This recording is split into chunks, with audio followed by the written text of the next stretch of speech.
Hello, and welcome to our channel where we explore everything and beyond. In this series, we'll be exploring how to create a basic Odoo integration with Shopify, starting with the first video of the series. For this experiment, we'll be using several additional libraries such as GQL, a GraphQL client library, and Odoo Flow. We use the GQL library to simplify our development since Shopify is deprecating its REST API in favor of the GraphQL API for future development. Please visit their documentation for more details. The links are available in the video description. We're also using Odoo Flow. Odoo Flow makes it easier to visualize the flow of the process and the relationships between functions. Additionally, since nodes in Odoo Flow are essentially functions, you can easily extract them and modify them to suit your needs if you don't want to use Odoo Flow. To recreate this experiment, you'll need a Shopify development store and a Shopify app with admin API access set up. Please refer to the Shopify documentation for more information on these topics.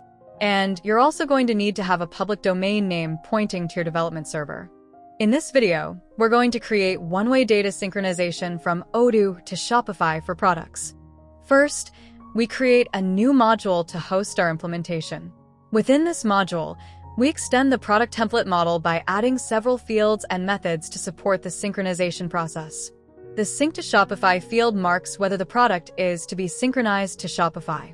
The Shopify RFID field stores the Shopify identifier for the product. The Shopify image field is for the product image on Shopify, which we created due to several reasons. Existing image fields are not publicly accessible by default, and they might already be used for other purposes. We also have calculated field Shopify image name and Shopify image URL to support setting the product image on Shopify. And we also define helper methods to compute these fields and make the image publicly available.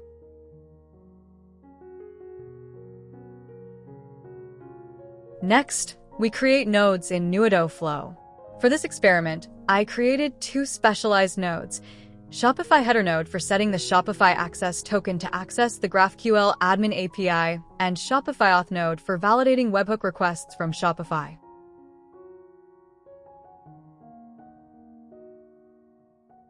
To utilize the GQL library, we need two more nodes: GraphQL client node, representing the GraphQL client, and GraphQL variable node, representing the GraphQL variables.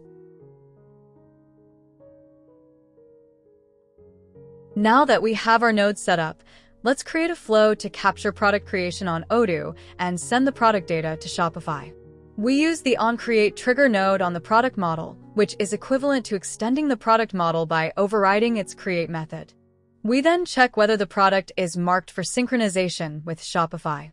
If it is and other required fields are also set, we continue to the next step using the GraphQL client node, where we construct a GraphQL query to create a product on Shopify. As shown on your screen, we use GraphQL variable node to provide values for GraphQL client node by referencing the related record values. For this experiment, we only set the title, description, price, stock keeping unit code, and barcode.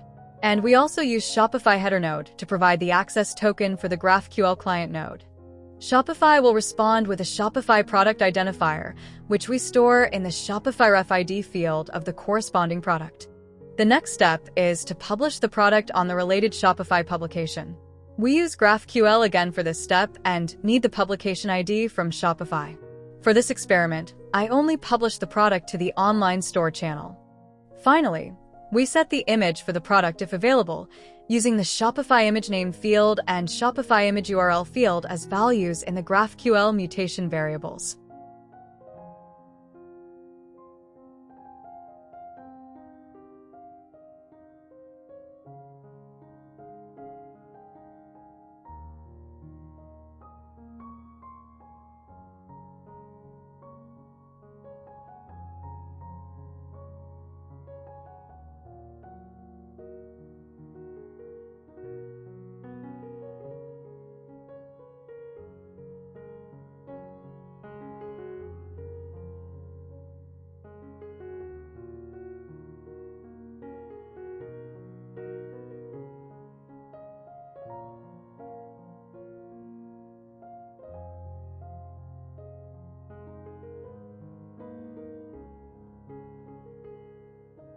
Next, we'll create another flow to accommodate product edits.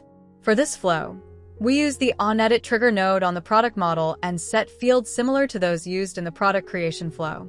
We also use a similar GraphQL query, but identify the product using its Shopify RFID.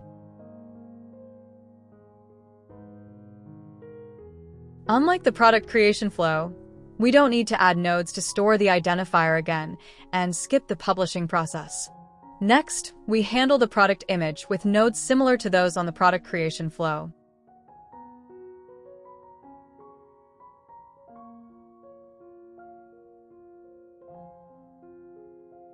However, this time, we also add nodes to clear the product image.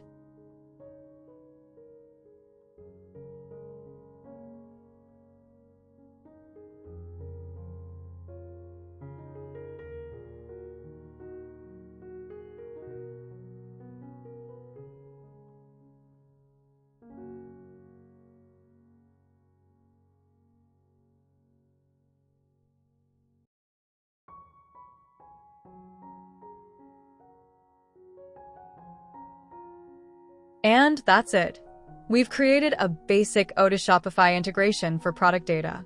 Now, you might be wondering, what about product deletion? Well, I'll leave that as an exercise for you. Before we end this video, I'd like to mention a couple of things. Firstly, Shopify offers a wide range of options in their admin API.